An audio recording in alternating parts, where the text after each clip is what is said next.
Bonjour à tous, toujours très heureux de vous retrouver comme d'habitude.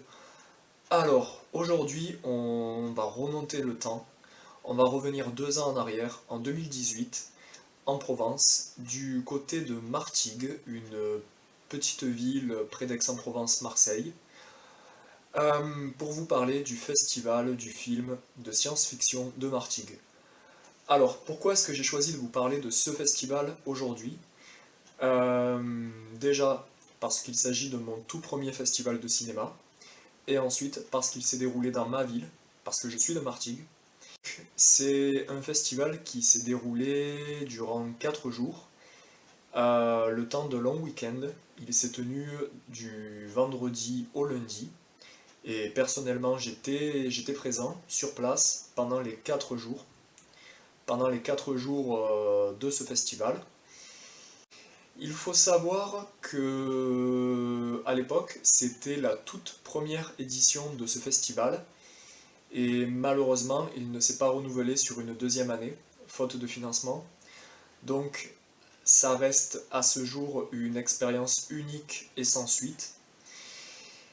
L'invité d'honneur, le parrain de ce festival, était Joe Dante,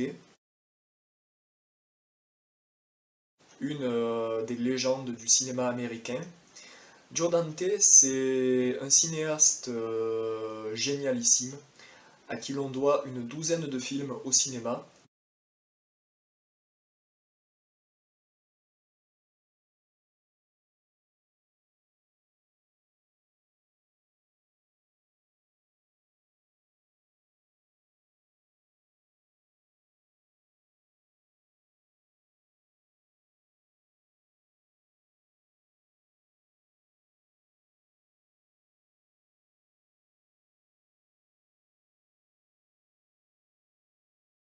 Dont les 3/4 sont des films cultes qui ont marqué les 30 dernières années du cinéma américain.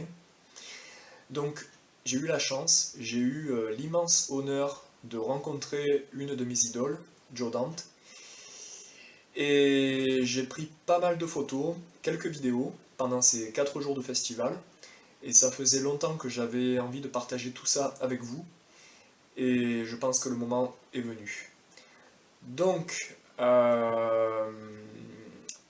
avant toute chose, n'oubliez surtout pas de vous abonner. C'est très important pour moi et pour ma chaîne, donc n'hésitez pas à le faire. Ça me permettra de gagner en visibilité sur YouTube. Et si cette vidéo vous plaît, n'hésitez pas à la faire partager autour de vous, à la faire circuler sur les réseaux sociaux. Maintenant, je vais vous laisser. Je vais vous laisser profiter de ces bons moments, de ces souvenirs de 4 jours de festival. Et je vous dis à très bientôt. Merci à vous. Je m'appelle Patrice Giraud, je suis directeur du festival du film de science-fiction de Martigues. Bonjour, je suis David Ogia, on est à Martigues pour le festival du film de SF et on va en parler justement maintenant.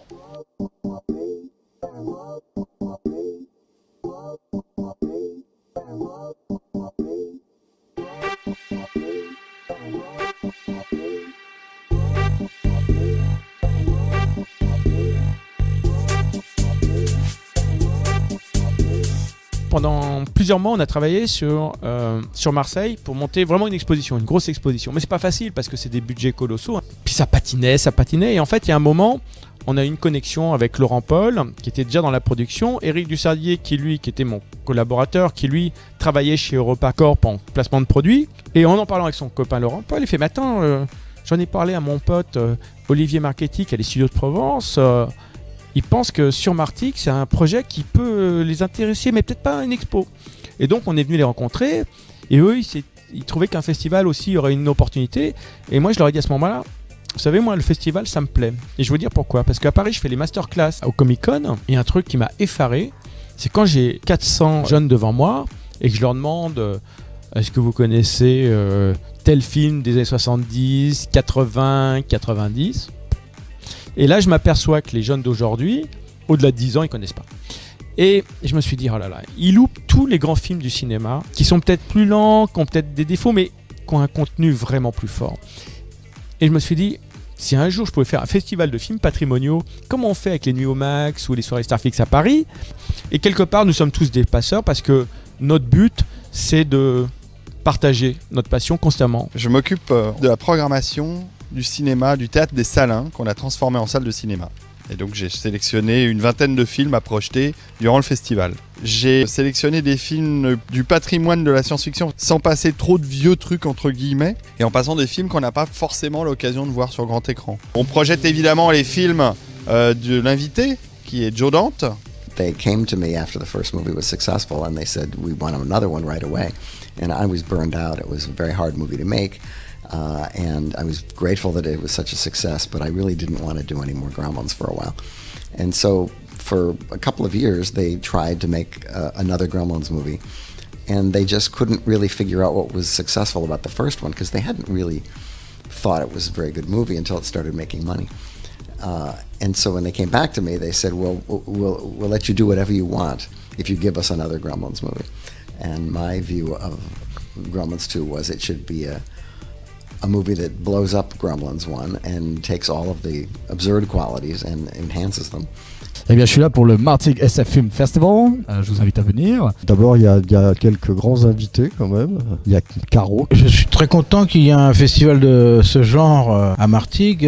Bon, moi, je viens de Nantes, donc il y a déjà un festival comme ça un peu à Nantes. Donc, je suis très content qu'il y ait un petit côté viral de ce type de festival. Et je pense que la France, qui est quand même la patrie du cinéma de science-fiction, puisque le premier film de science-fiction a été créé en France en 1902. Je trouve que c'est un juste retour des choses, quoi. Il y a Paul Schipper qui est l'illustrateur des affiches des derniers Avengers, Star Wars, etc. I've been drawing my whole life and it's something that I'm very passionate about and collected movie posters growing up for a long time and I still do, and yeah, they inspired me to be an illustrator, so you know, it was kind of taking a path based on a love of something from a young age, and thankfully, you know, some of the work I'm working on at the moment has been well received, and it's something that is becoming more and more popular, which is great. You know, kind of the old style movie posters, more of an illustrated style than just photos. It's nice that it's happening. Il y a Benjamin Legrand qui a été l'auteur sur Transpersonnage. Il y a du beau monde. Et il y a plein de graphistes, d'auteurs. J'en attends, comme ce que j'attends d'habitude, de très belles rencontres en fait. Et puis il y a des tas d'objets à voir très marrants, des très beaux trucs. Il y a un vaisseau spatial, un chasseur. Le Viper de Galactica.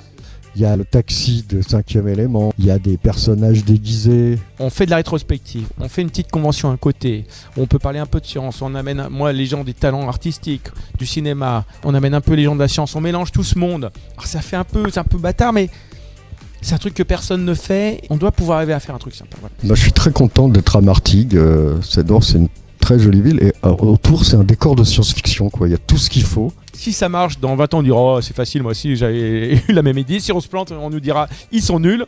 La réalité c'est qu'on l'a fait et on verra bien. Et en plus il fait beau. Et au revoir Marseille. Je pense que je suis parfait au niveau de l'accent.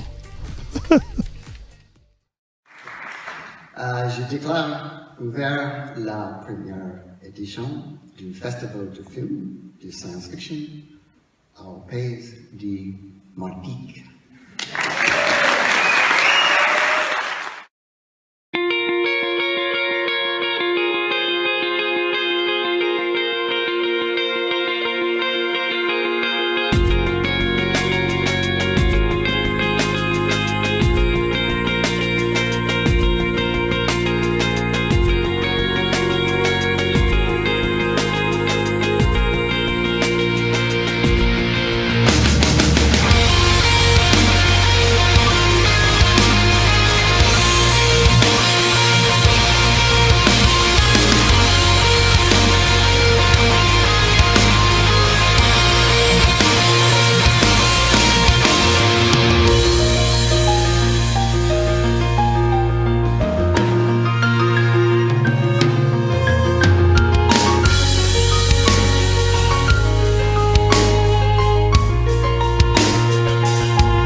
si tôt le matin, un samedi, hein, vous pourriez faire la grasse matinée. Merci d'être avec nous. Donc, je suis Patrice Giraud. J'ai l'honneur d'être le directeur de ce beau festival, de cette première édition. Donc, ça me fait plaisir de vous voir. J'ai amené pour cette première édition des amis ou des gens que je connaissais. Et la personne dont je vais vous parler aujourd'hui est une personne que je suis sur Internet depuis au moins 15 ans. Et j'ai vu son travail évoluer au cours des années. Et je ne l'avais jamais rencontré, on discute souvent, on se fait pas des WhatsApp, mais on se fait des conférences, du Skype, souvent pour parler ensemble de cinéma. Ou souvent je l'appelle pour lui dire que j'aime beaucoup son travail. Donc je voudrais que vous applaudissiez Monsieur Paul Schipper, illustrateur. Merci, merci. Alors je vais juste recadrer un petit peu qui est Paul Schipper. Alors moi je l'avais découvert grâce à Internet au début des années 2000 parce qu'il avait fait un très beau dessin. À l'époque c'était juste un étudiant qui faisait des dessins par passion, il n'était pas du tout professionnel. Il avait fait une illustration de la série Les Aventures du jeune Indiana Jones qu'avait produit George Lucas et que j'appréciais énormément et que lui aussi appréciait énormément. Et ce qui est marrant, c'est que en suivant Paul sur Internet au cours des années, j'ai vraiment vu son style se raffiner, s'améliorer d'année en année. Et effectivement, il y a plusieurs années, j'ai pris contact avec lui. Et il y a 2 ans, moi j'ai préparé un livre aux éditions Brajlon, que vous pouvez d'ailleurs trouver au stand là-bas, qui s'appelle Génération Science-Fiction, où on présente tous les objets de la collection de Science-Fiction Archives. Et quand on a fait le livre, j'ai tout de suite pensé à Paul pour faire la couverture.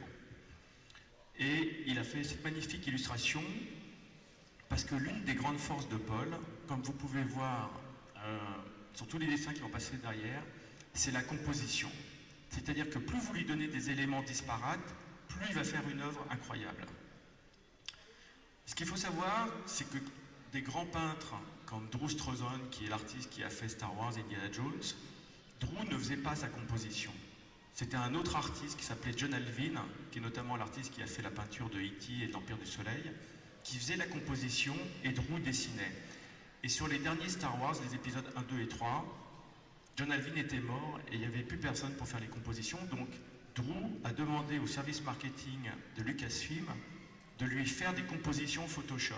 Et donc il recevait les fichiers et Drew, dans son studio, il a une table qui projette l'image sur un dessin. Et à partir de ça, il dessine. Mais Drew n'est pas bon en composition. Mais la vraie force de Paul, c'est la composition. Voilà, donc je tiens à le dire, et c'est très très rare, et c'est toujours de très bon goût. Voilà, il a fait beaucoup d'illustrations par plaisir, des films qu'il aimait, et c'est ce qu'on va explorer maintenant. Hello. Are you happy to be in Martigues? Are you happy to be in Martigues? Yes, it's beautiful. And what you guys have done here is fantastic. I think it's just really good, really, really good. Donc je lui ai demandé s'il était heureux d'être à Martigues, et bien sûr il m'a dit que oui, parce que c'est la première fois qu'il vient dans le sud de la France. Voilà, et puis il aime beaucoup le concept de ce festival qui est un peu différent de tout ce qui se fait dans les centres de convention, où effectivement c'est surtout beaucoup d'animation et beaucoup de boutiques. Et moi je voulais plutôt faire du contenu plutôt qu'effectivement amener des boutiques. Il y a déjà suffisamment de conventions de ce type en France.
J'ai la chance d'être le directeur de ce beau festival.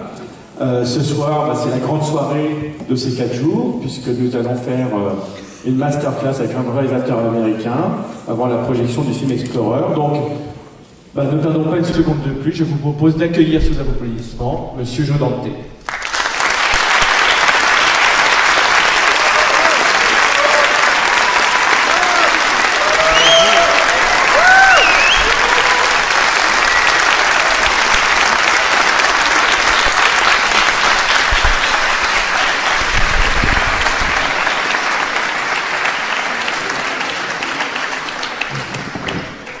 Pour nous accompagner ce soir, nous avons la merveilleuse Rita qui va assurer une traduction, voilà, et qui va aider Joe à comprendre notre belle langue.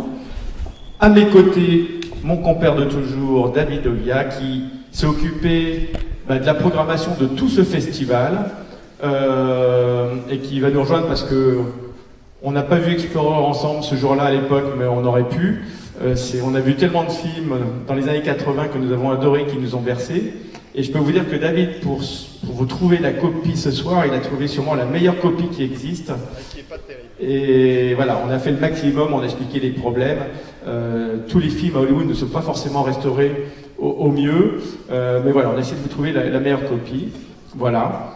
Et je voulais d'abord remercier aussi nos amis de Paramount Channel qui nous ont suivis dans cette aventure de festival et qui nous ont bien sûr fait l'honneur d'être les partenaires de cette masterclass, puisque ce soir, Explorer est une production Paramount. Voilà. Donc je vais m'asseoir avant de m'écrouler complètement. David, tiens, commence. David adore Explorer. J'avoue, c'est mon film préféré de Joe Dante. Et Explorer est un film que je trouve assez extraordinaire. Et Joe, dites-moi comment le projet d'Explorers est né, j'imagine, à la suite de Gremlins.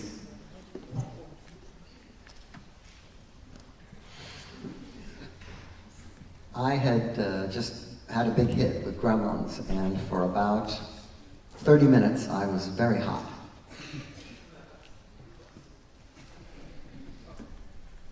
Je venais juste de terminer ce grand film Gremlins, et pendant 30 minutes,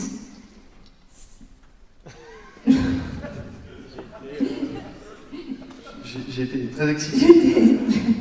j'étais vraiment excitée. Anyway, I started getting scripts from people, and all of a sudden they wanted to cash in on the new director who just made a movie that made a lot of money. And so the script for Explorers was given to me, and it was top secret. I had to read it in the presence of the person who brought it, who then took it away with them. And every copy of the script had a number on it and a stamp so that you couldn't copy it. This was actually very common in those days.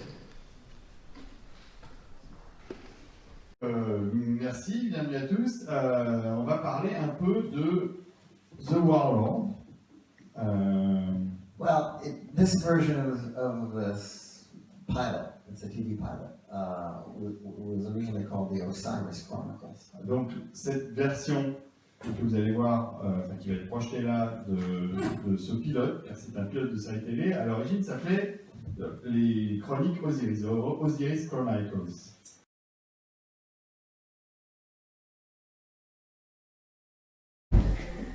Bonjour Joe Dante, c'est vraiment un honneur de vous rencontrer vraiment. Et du coup j'ai pas mal de questions à vous poser que les abonnés m'ont suggéré. Alors pourquoi avez-vous accepté d'être le parrain de ce festival ? Bien écoutez, c'est sa première édition et j'ai été à de très nombreux festivals de science-fiction et il y a une masse de fans énorme là dehors et ce sont des gens qui n'ont jamais eu l'occasion de voir ces films. Et donc j'aime faire tout ce que je peux pour promouvoir ces moments de communion du public avec le public, ces occasions de se réunir, je pense que c'est très important. Et que pensez-vous de la ville de Martigues ? Parce que moi je suis de Martigues et c'est ma ville natale, et du coup je voulais vraiment savoir qu'est-ce que vous en pensez. Well, I just got here late because of the strike. Alors pour être honnête, Je viens d'arriver à l'instant, en retard, à cause des grèves de la SNCF. Et de ce que j'ai pu voir, c'est une ville tout à fait charmante. Et surtout, les gens ont l'air sympathiques et très décontractés, ce qui est parfait pour un festival. Et parlez-moi de votre enfance, vos souvenirs, qu'on comprenne d'où proviennent toutes ces idées débordantes. Je crois que beaucoup de réalisateurs puissent dans leur enfance. Vous savez, gamin, jouer aux cow-boys et aux indiens, c'est déjà un peu jouer la comédie. Sinon, beaucoup des événements qui se sont produits dans mon enfance se sont retrouvés dans mes films, c'est sûr.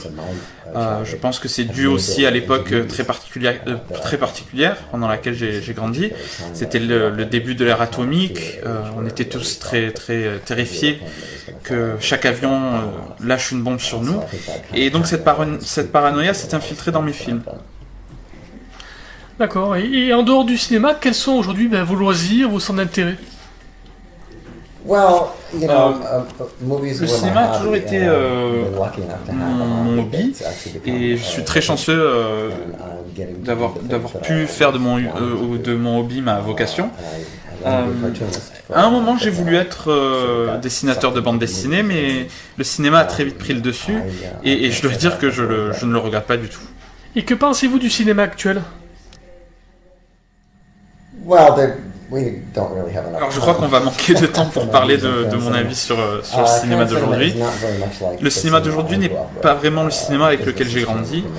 L'industrie a changé, tout a changé, les circuits de production ont changé, on ne filme plus sur pellicule, on ne monte plus les films de la même manière. C'est un tout autre monde et je suis très impressionné par les progrès de la technologie. Cela étant dit, de bien des manières, je crois qu'on a laissé le spectacle, le show, prendre le dessus et je pense qu'il serait bon de prendre un peu de recul avec tout ça et de revenir à des considérations dramatiques plus humaines. Chris Columbus vient récemment de confier que Gremlins 3 ne sera pas une suite mais un reboot. Vous en pensez quoi? Ça n'a pas grand chose à voir avec moi. Vous savez, je ne possède pas la franchise. J'en ai réalisé 2. Maintenant, c'est à eux d'en faire ce qu'ils veulent. Je crois que c'est Chris qui est aux commandes aujourd'hui. Il a écrit le premier scénario. À vrai dire, je suis un peu fatigué d'entendre parler d'une suite. Ça fait des années. Mais je ne vois pas de raison particulière pour que cette fois-ci soit différente des autres et que cela se produise. Et si vous deviez conseiller 2 films aux jeunes d'aujourd'hui qui vous regardent, ça serait quoi? Ça c'est un peu une question impossible. 2 films. Je pense qu'il vaut mieux réfléchir en termes de réalisateurs. Vraiment, je crois qu'il y a des réalisateurs que les jeunes devraient découvrir et explorer. Que l'on parle de Hitchcock, de John Ford ou de Jean Renoir, il y a une diversité immense de talents sur lesquels se pencher. Mais c'est vraiment trop dur de choisir un film. C'est très dur. C'est très dur, vous savez, aujourd'hui, d'amener les jeunes à regarder de vieux films. Ils se déroulent tellement longtemps avant leur naissance et sont tellement peu pertinents par rapport au rythme effréné de la culture contemporaine. Ma génération a grandi avec de vieux films qui passaient en boucle à la télé. Avec des acteurs morts souvent depuis plus de 20 ans sans qu'on sache qui ils étaient. Ce n'est plus le cas aujourd'hui. Je dirais seulement aux jeunes, si vous vous intéressez au cinéma, regardez autant de films faits avant votre naissance que possible. Quel conseil pouvez-vous donner aux jeunes qui veulent être réalisateurs aujourd'hui? Le premier conseil que j'ai reçu, c'était un conseil de la part de Roger Cornwell, était de m'asseoir. Donc c'est ce que je suggérerais à mon tour. Mon problème, c'est qu'à l'époque, les films étaient tellement à petit budget qu'on n'avait pas de chaise pour s'asseoir. Il y a un autre conseil célèbre dans le milieu du cinéma qui dit que quoi que vous filmiez, vous devez toujours garder la première prise pour donner l'impression que vous savez ce que vous faites. Vous avez déjà expliqué dans des interviews que les questions d'argent, si elles sont mal gérées, elles peuvent nuire à la réalisation d'un bon film. Pouvez-vous développer? C'est une question presque logique. Vous devez toujours vous assurer que vous avez les moyens de faire un film comme vous l'entendez. C'est totalement irréaliste de vouloir une bataille spatiale quand vous n'avez pas d'argent pour les effets spéciaux, par exemple. Il faut être réaliste et avant même de soumettre un film à un studio, il vous faut être au clair avec tout le monde sur les paramètres et les moyens dont vous disposerez. Ou sinon, vous vous retrouverez dans de gros problèmes, je pense. Certains films de notre enfance sont devenus des films cultes. Et pensez-vous que les films d'aujourd'hui peuvent également le devenir?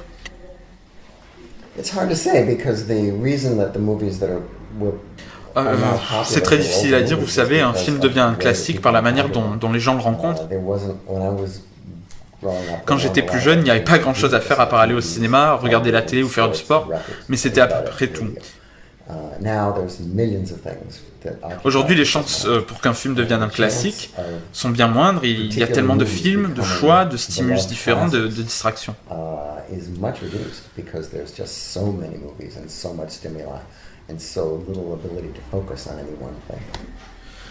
Comment va évoluer le cinéma dans les années à venir? Et comment vont-ils pouvoir gagner de l'argent avec l'arrivée des plateformes comme Netflix, enfin le streaming? Comment vont-ils pouvoir gagner de l'argent?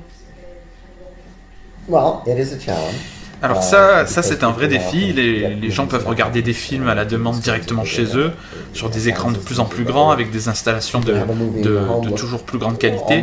C'est quasiment presque aussi bien que certaines salles au final. Et ça va tout changer. L'avantage des salles, elles ont toujours un avantage, c'est que les gamins veulent fuir leurs parents. Ils veulent un endroit où ils peuvent aller sans eux. Et le ciné, c'est parfait pour ça. Ce qui veut dire que les futures productions seront orientées vers ce public. Et ce n'est pas étonnant donc de voir tout cet argent dépensé sur des films de super-héros. Ce sont les films qui font sortir les gens de chez eux. Et les classiques, à mon avis, seront plus facilement regardables sur Netflix. Bah écoutez, merci beaucoup, hein, c'était vraiment un honneur de vous interviewer. C'est la fin de l'interview du coup. Et du coup, est-ce que vous avez un message à transmettre aux abonnés de la chaîne qui vous regardent et puis à vos fans qui sont nombreux? Oui, bien sûr. Tout d'abord, en fait, je les inviterai à aller voir mon site trailersfromhell.com. Il y a un bon millier de bandes-annonces commentées. Ce sont des films par mes amis et mes collègues réalisateurs. Et elles sont toutes autant d'occasions de découvrir des films qu'on n'aurait jamais rencontrés ou considérés. C'est un peu ma contribution et ma manière de pousser les gens vers des préoccupations qu'ils n'auraient jamais considérées. Mais je trouve fabuleux qu'il existe une communauté de fans. Il faut rester soudé, il faut soutenir cette industrie et cet art et l'aider dans son évolution et le maintenir en vie. Donc mon conseil, ce serait vraiment de garder cette cohésion. Thank you. Merci beaucoup. Merci beaucoup.